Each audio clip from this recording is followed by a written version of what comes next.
Então, os mais tradicionais que Chavenato apresenta, o autocrático, o democrático e o liberal. Hoje, um dos enigmas falava do autocrático e do democrático já, né?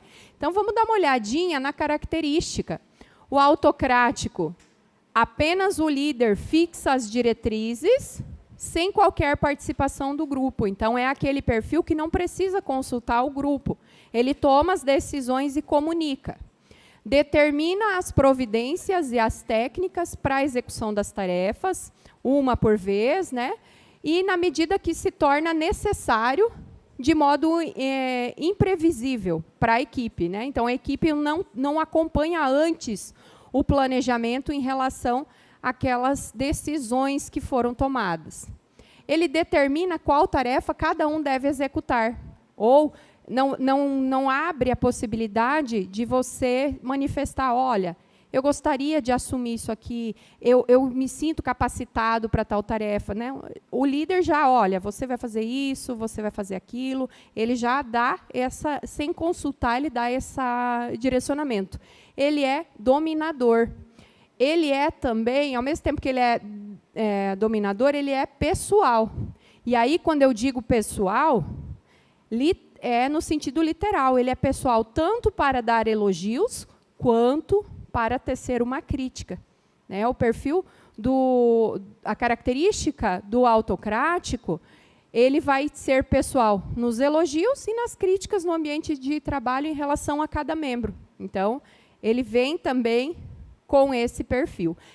As consequências desse perfil pode levar a uma desmotivação maior da equipe. Então, às vezes, um turnover alto dentro da minha empresa pode estar relacionado com o perfil do líder, no sentido aqui da forma de gestão dele. Geralmente, tem-se um clima maior de desconfiança por parte dos colaboradores e baixa qualidade nas tarefas, né? Porque as pessoas ficam mais apreensivas, então tende a ter uma baixa qualidade nas tarefas. E aí, de novo, professor, existe um perfil certo? Não. Existe o perfil ideal para cada equipe, para cada segmento. Em alguns segmentos tem que ser autocrático mesmo. Se você entrar com o perfil do liberal, você não consegue gerenciar nada. Então, está muito relacionado com a equipe que você tem. Se você tem uma equipe de pessoas altamente colaborativas, aí o perfil democrático é maravilhoso. Mas se você tem um perfil de colaboradores que eles precisam que você dê primeiro o direcionamento, que eles não se mostram muito proativos, aí um perfil autocrático encaixa melhor. Tá? Quais são os principais resultados desse líder, desse perfil? Os liderados demonstram aí forte tensão, costuma ter maiores frustrações em relação ao ambiente do trabalho. A agressividade do grupo pode ser aumentada aqui de uma forma até assustadora. Então, o que é essa agressividade? As pessoas se tratando de uma forma um pouco mais violenta. Né? Então, ser um ambiente mais hostil. Né? Isso está muito ligado ao perfil. Os liderados tendem a não formar grupos de amizade, então todo mundo veio aqui para trabalhar, cada um executa a sua função, mas não cria-se assim um ambiente fora da empresa. Né? Não tem muito aquele elo de amizade, é mais de competitividade. A execução das tarefas pode não demonstrar uma satisfação e o trabalho só será exercido se o líder estiver presente. Isso é fundamental para você identificar um ambiente autocrático. Se o líder está fora da empresa, os funcionários tudo senta. Fica esperando. Por quê? Porque eles estão acostumados com a cobrança o tempo todo. Eles não conseguem produzir sem a presença do líder. Um líder autocrático, uma fala é: o olho do dono engorda o gado. Né? Porque realmente ele tem que estar ali e vamos. Já fez? O que está precisando? O que está faltando? Ele tem que estar ali o tempo todo. Quando ele precisa viajar por uma eventualidade, a produtividade despenca. O líder precisa estar presente o tempo todo. É o perfil que o líder não pode chegar atrasado, o líder tem que chegar, bater o ponto junto com o funcionário, porque ele precisa estar ali o tempo todo. E o democrático? O perfil do democrático tem divisão de tarefas a critério do próprio grupo.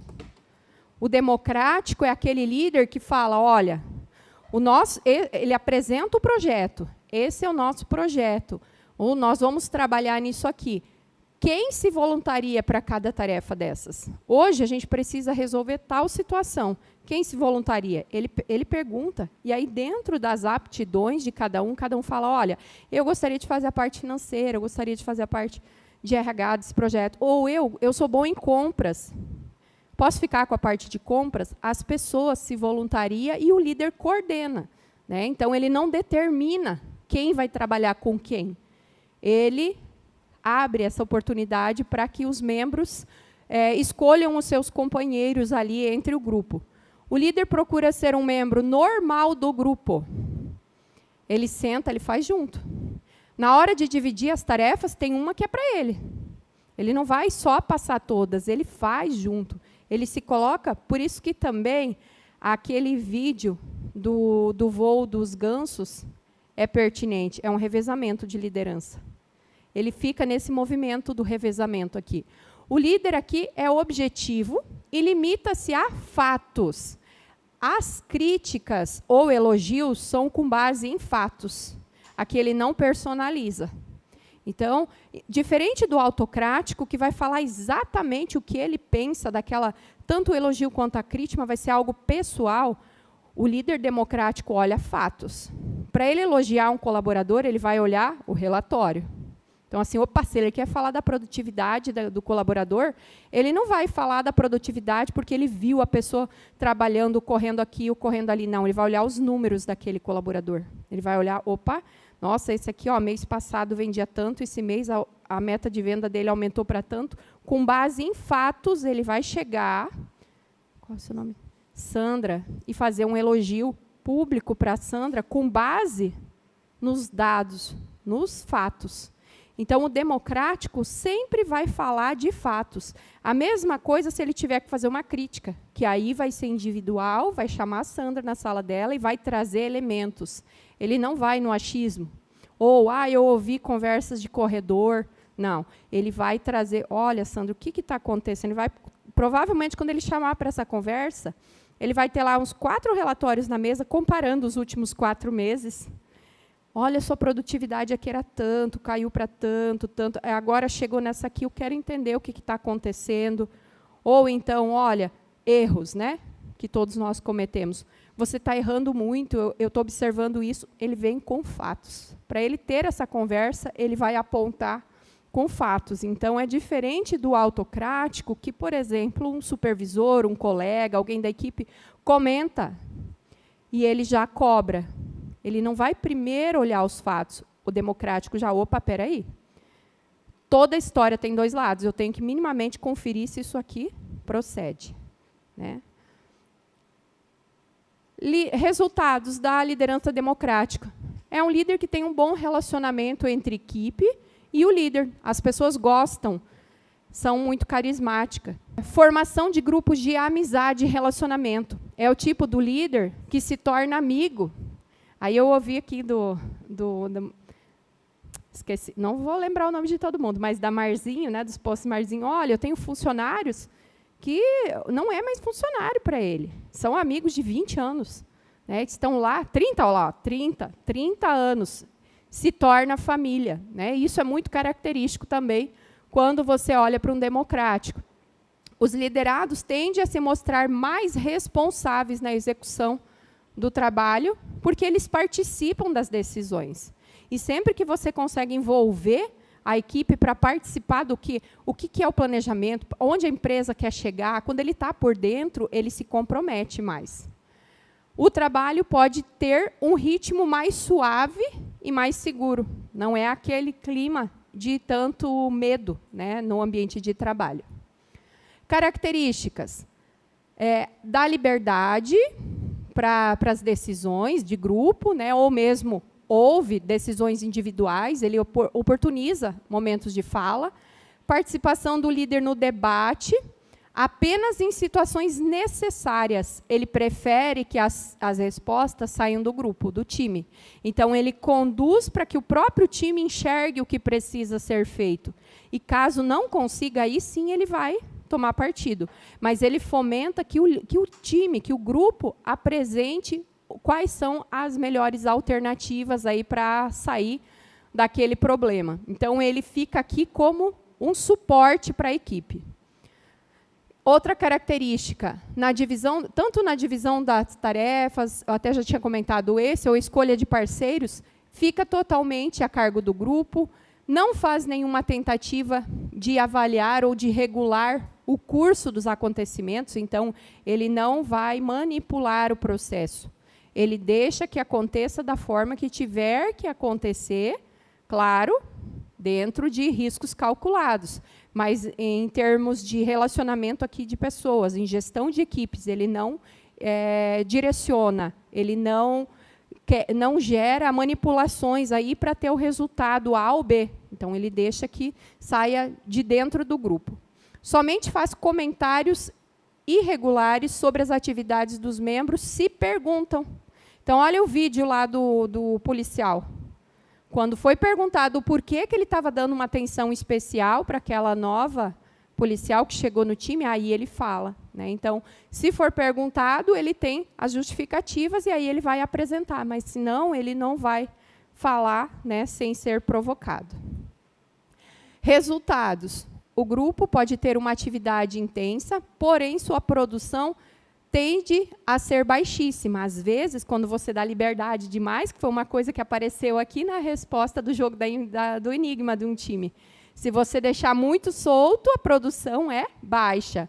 Então, não tem um líder perfeito. Todos os perfis vão ter coisas boas e coisas negativas, né? Positivo e negativo. O ideal é que a gente fosse um pouquinho de cada um, né? Ter o melhor de cada um. Mas não dá, né? Geralmente, há muita perca de tempo e discussões, realmente, porque abre espaço para as pessoas falarem. E aí, às vezes, acaba divagando e você vai postergando, né? Poucas tarefas desenvolvidas e feitas ao acaso. Isso é um resultado positivo. Por quê? É tudo planejado. As tarefas não são feitas por acaso. Há um planejamento, tanto que eles gastam muito tempo debatendo, esmiuçando aquele assunto, né, antes de executar.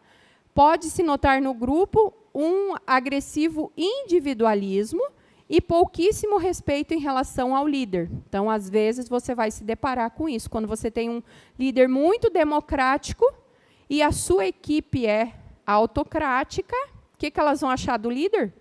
Que o líder não está mandando nada, né? Não consegue enxergá-lo como um inspirador, mas sim como alguém manipulado pela equipe. Então, aí sim é um momento que, em certos momentos, a gente, enquanto líder, tem que mostrar, opa, o autocrático também mora aqui, né? Porque quando você percebe que há pouquíssimo respeito em relação ao líder, à figura do líder, aí não dá para você ser democrático o tempo todo. O perfil do liberal, nós vemos algumas vezes em startups, né? Então, startups já têm uma estrutura mais liberal. Nas empresas do nosso segmento, aqui, pelas apresentações de vocês, nenhuma delas aqui está no perfil do liberal. Ou somos autocráticos ou democráticos, que é o meio termo. Tá? Só fazendo uma correção aqui. O liberal, sim, que é esse perfil aí, onde você acaba tendo produtividade de menos e também muita falta ou de respeito em relação à figura do líder. Quando é liberal demais, você acaba se perdendo.